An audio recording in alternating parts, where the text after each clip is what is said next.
Tonight, Hurricane Ian making landfall again, this time north of Charleston, just south of Myrtle Beach, hitting as a Category 1 hurricane, 85-mile-an-hour winds. And just look at this storm tonight, stretching up the East Coast, Washington, D.C., Philadelphia, New York City, the Northeast will all feel this. It stretches more than 1,000 miles now. The new images tonight of Hurricane Ian as it approached South Carolina, the storm surge there in Garden City, slamming right into town. The eye wall arriving, battering Litchfield Beach, those pictures right there. And tonight we are seeing these images again. The rescues on the water, high water vehicles navigating the storm in Litchfield Beach, rescuing families from flooded streets and homes there. While in Southwest Florida, the horror. Look at this. The scope coming into sharper focus tonight. Fort Myers Beach among the hardest hit, homes just wiped away. And our team making it to Sanibel Island, cut off from the mainland. And what they found. Families, neighbors waiting for 2 days for help and unsure about the fate of many throughout their community. The Coast Guard arriving with helicopters lifting survivors to safety. And we have it all covered tonight. Rob Marciano tracking this into the night. And we begin with ABC's Elwyn Lopez in Charleston, South Carolina for us. Tonight, Ian is on the move, making a third U.S. landfall as a strong Cat 1 hurricane with 85-mile-an-hour winds. Roaring on shore in South Carolina's low country at the worst possible time during high tide. The surge is coming in hard. Ian's powerful storm surge sending a wave of trash cans and debris through the streets south of Myrtle Beach.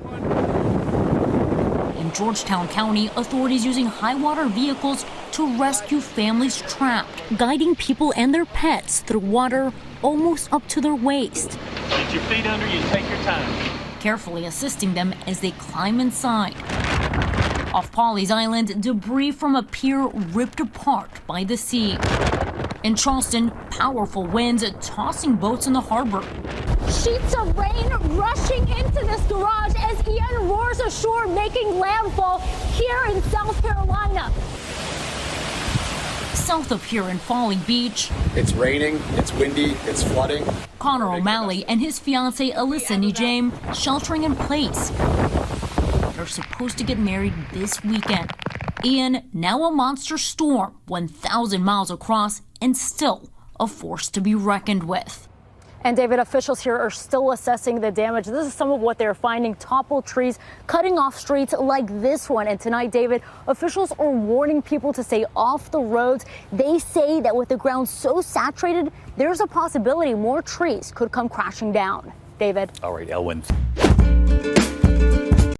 All right, after slamming Florida, Hurricane Ian re-strengthened, as you know, and took aim at the Carolinas yesterday. The Category 1 storm packing powerful winds and rain. As the storm passes, residents are now waking up to assess the damage. And here with his reaction, South Carolina Congressman Ralph Norman is on Fox and Friends. Congressman, thanks for being with us.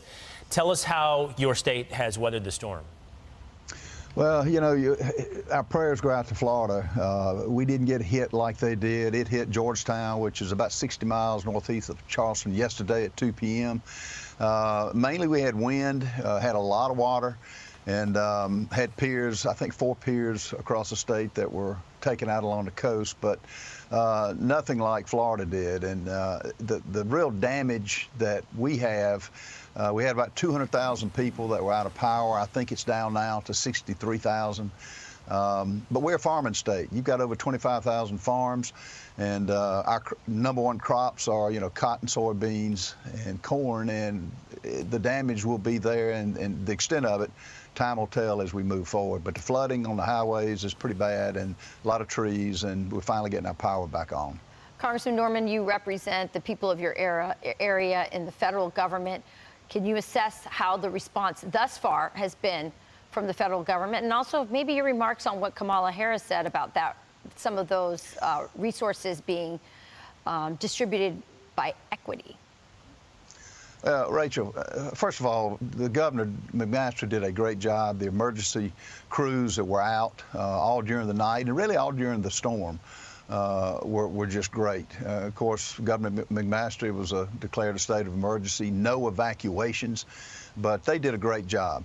As far as Kamala Harris, I mean, what a insult to say it's based on equity and the color of your skin. It goes along with everything else that this administration has been doing and then saying. But, you know, where was she out visiting the devastation in Florida? Where was she? When is she going to come out of her office and actually do something? It's just inflammatory words, so it doesn't surprise me. Yeah, she's too busy talking about our new strategic ally, the North Korean Republic. Representative, thank you so much for your time. We appreciate it. God bless pleasure. the folks in your state. Interesting angle on the agriculture there, especially considering some of the shortages we're already facing. Absolutely. Exactly. As a woman in our country right now, I feel like we're not as obsessed with the children that are among us living in poverty, that are going to schools with, you know, lead in the walls, where most of my schools right now don't even have access to clean water. Their fountains are shut down. I mean, why is abortion ban so dangerous for patients and families with stories like yours? I appreciate the question, Representative. And that question reminds me that as I've sat here, when Representative Flood and other members who have now left the room so they can't hear this correction, have sat here to use their 5 minutes to tell us about how eyelids are developed and fingerprints and heartbeats. Hello, welcome to BBC World News. A short time ago, the Russian news agency RIA, quoting the Defense Ministry in Moscow, said Russian troops have now left the strategic town of Liman in eastern Ukraine. Earlier, the Ukrainian military said its troops were inside the town, just inside the Russian-occupied Donetsk region. Our correspondent Ugo Bashega has been following the latest developments from Kyiv.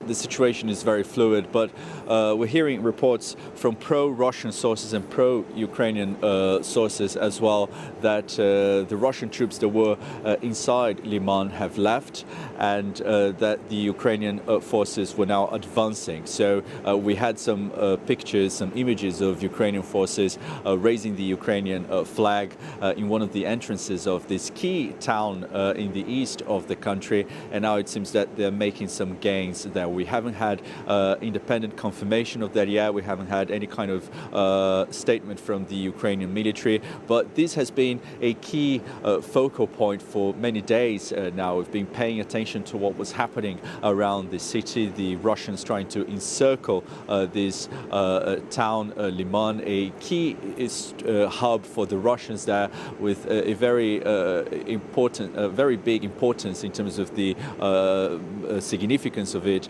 and also because of the location, because it was being used by the Russians as a major supply hub for its troops in the east. And also this happens less than 24 hours after President Putin announced the annexation of 4 regions of Ukraine, including the region of Donetsk, where Liman is located. So obviously a major victory for the Ukrainians if this recapture is confirmed, but also full of symbolism. Well, in a separate development, the head of the Zaporizhzhia nuclear power plant has apparently been abducted by Russian forces. The head of Ukraine's nuclear operator told us earlier that Ihor Murashov was held after he refused to transfer responsibility of the plant to Russia. It was happening just after this announcement of annexion of Ukrainian territories by Russian President Putin, and at the same time they sent some people from Rosatom, who is responsible for personnel from Rosatom, and trying to transfer the Zaporizhzhia nuclear power plant under the control of Rosatom, which is a Russian nuclear operator. And they are trying to make our personnel just to sign actually appeals for their work at Rosatom. Without him on site, the safety of the Zaporizhzhia nuclear power plant will be jeopardized.